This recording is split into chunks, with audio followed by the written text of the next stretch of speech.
Kim Jong-hong is a brave young firefighter who leaps from a tall burning building to save a little girl after taking the full brunt of the impact. Kim quickly recovers and goes to check on the girl who is reunited with her parents. He asks what's her name but she doesn't reply, instead she leaves with her family without even acknowledging him. Kim then senses something strange, a shift in the atmosphere. Everything looks the same yet seems so different, so distant.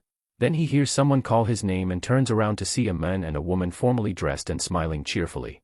Out the side of his eye, he notices a group of his fellow firemen surrounding a body. It's his body. As he stares in disbelief and begins to freak out, the man and woman approach him and introduce themselves as Haewon-mak and Lee Deok-chun, two of the three guardians who will be guiding him through the 7 trials of the afterlife. They tell him that he died on April 28, 2017, right on time. As Kim pleads with them to allow him one last time to see his mother, he is forcefully transported through a portal to the underworld. Outside the gates of the 7 trials, Kim is introduced to the third guardian, Gangrim. Gangrim is a well-respected guardian as he had successfully guided 47 souls through the 7 trials in the past 1,000 years. Once they approach the gates, Deok-chun presents Kim's ticket into the trial of the 7 hells, and she is pleasantly surprised that it says he is a paragon, a person who lived a righteous life and died an honorable death. She mentions that he is the first paragon in 422 years and also states that a paragon has the highest chance of passing all 7 trials within the 49-day time limit, and if he does so, he can be reincarnated. Then they enter through the gates. Their first stop is the hell of murder.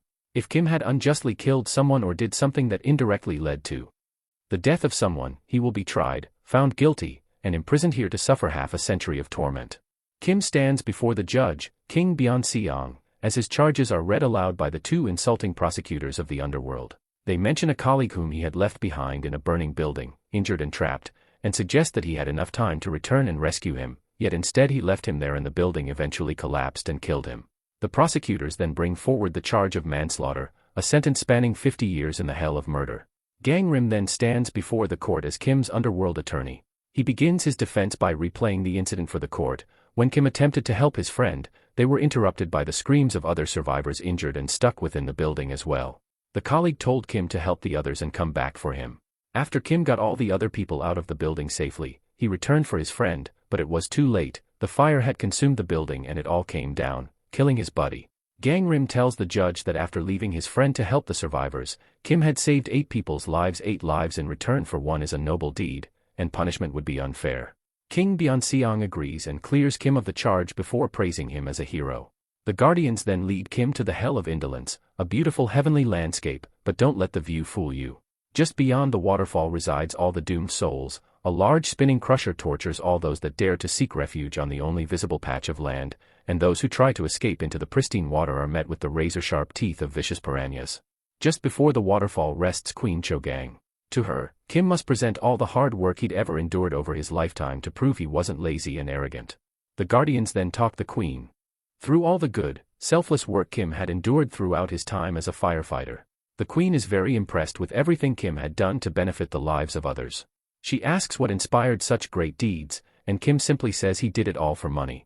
Angered by this response, the queen says that since money was God to him, he worshipped the wrong God.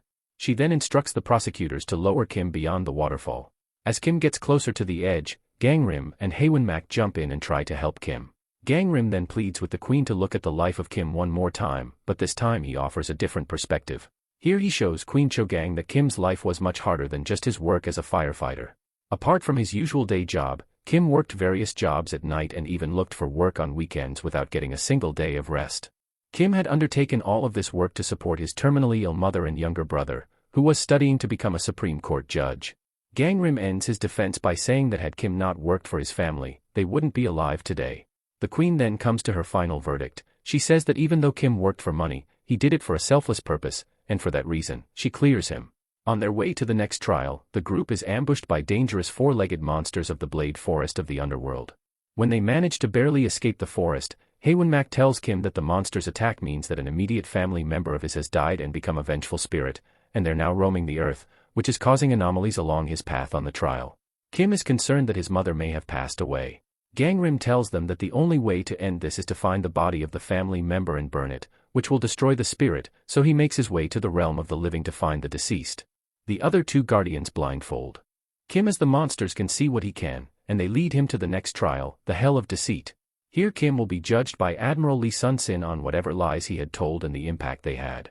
The prosecutors present the charge of forgery, 98 fake letters that were all written by Kim to the children of his fallen colleagues. One specific case is brought forward: the dead colleague whom Kim had failed to rescue. His young daughter Jian had received letters from Kim who had pretended to be her father. In the letters, he tried to encourage and guide her. Kim explains that she was only a little girl and he wanted to give her some comfort, but the prosecutors asked if he ever took into consideration the despair she would feel once she discovered the letters were fake. Kim is lost for words, which angers and prompts the admiral to have his tongue removed. Deok-chun then defends Kim by bringing forth even more fake letters, these ones addressed to his mother. In these letters, Kim tells his mother of his wonderful family, his wife and son, and his amazing life, all of which were lies as he was never married nor did he have any kids. Deok-chun states that had Kim not written these letters to his mother while she was battling in hospital, she may not have found the strength to fight and recover as she did. The prosecutors asked once more about the despair his mother may suffer once she finds out it was all lies, but Deok-chun says that had he not written those letters in the first place, then those people may not have grown as much and moved on. The admiral is then shown how happy Kim's mom was when she read the letters and how the letters inspired the little girl Jian to write back to her father and thank him for all his encouraging words. Before moving on, the admiral clears Kim of all charges and allows him to leave. On Earth, Gangrim visits Kim's house to find his mother, who is a mute woman, and tells her that he came to pay his respects to Kim. When she closes the door to give him some privacy, Gangrim confronts the spirit of Kim Soo-hong, Kim's brother, who had been hiding within the burning candle smoke. He asks where he died, but the spirit escapes and an epic chase ensues. After failing to catch the spirit, Gangrim contacts Kim and the Guardians at the Hell of Deceit and tells Kim that both his mom and brother are fine. As Kim rejoices, Gangrim resumes his mission to find and destroy the spirit while the group continues the journey to the next trial. Along the way, Kim tells Deok-chun about a rice cooker he was supposed to gift his mother before he died as a thanks for all the delicious scorched rice she made him and his brother when they were kids. Also within the cooker he had left one last letter. In this letter, he had written the truth about how he had lied in the previous letters just to make her happy and proud and how he had missed her so much. The group then traveled to the Hell of Injustice, a place where souls are punished for up to hundreds of years for refusing to help those in need in the living world. Because Kim is a Paragon, he gets a free pass through this hell without a trial. On Earth, Gangrim goes to the military base where Kim's brother, Soo-hong, was stationed. He finds out that Soo-hong has been labeled a deserter and the military is looking for him, but it's quite odd that he would desert given that he was only a few days away from being discharged. Under the pretense of being a commander that's investigating the desertion of Soo-hong, he questions Lieutenant Park, who had placed Soo-hong on duty and can easily make out that he's hiding something. He then finds Sergeant Won Dong-yun, who was alone on duty with Soo-hong the night he disappeared, and he turns back time to discover that Soo-hong was the only friend Dong-yun had in the military. In the underworld, the carriage reminds Kim of when his little brother wanted to go on the cable car. Deok-chun tells him that she envies him as the Guardians, who were also once mortals on Earth, are wiped of the memories of their past lives. An argument between her and Haewon-mak leads him to reveal to Kim that his brother is dead and he is the vengeful spirit. Gangrim follows a drunk Dong-yun into a club where he spots the spirit trying to kill him. Another epic chase ensues with Gangrim finally catching the soul of Soo-hong.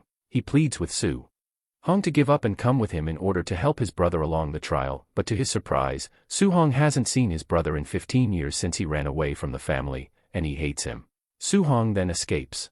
Dong-yun then arrives at Kim's mom's house and throws something inside before running away. Kim's mom discovers that it's a map leading to Soo-hong's body and Soo-hong also sees the map. Dong-yun then attempts to do the unthinkable to himself while Gangrim watches him. Along the way, Kim and the two Guardians go to the fifth trial, the Hell of Betrayal, where souls are punished for selfish betrayals by being trapped within a mirror and destroyed. Queen Sonj lets Kim pass without a trial as he is a paragon of righteousness. To get to the next trial, the group must travel down a vacuum sinkhole which leads to the Hell of Violence. Here Gangrim's meddling in the living world takes effect and the group falls hundreds of miles to their doom, or so they thought. Once Gangrim is done, Kim and the other two Guardians come to a halt and are presented in front of King Jinwang in the Hell of Violence. Here Kim's charge is for beating his younger brother, who was suffering from malnutrition, for no apparent reason. It was after this incident that he ran away from home and never apologized for what he did and his brother never forgave him. The Guardians try to make their defense but the king says no defense can be made, there is a clear victim and Kim was never forgiven. He swiftly rushes to his verdict while the two Guardians try to get Gangrim to help. Gangrim tells Deok-chun to request a combined trial, but Haewon-mak is extremely reluctant to go along with this. Deok-chun then requests a combined trial and it is granted. A combined trial means that the charges will be presented in the next court along with the charges of that particular trial. If the defendant is found guilty of all of the charges in the next court, then there will be additional punishments for the defendant, and his guardians will be stripped of their duties and all of the benefits of being a guardian. The group then heads over to the next trial, the hell of Filial Impiety, where souls are judged on how well they respected their parents.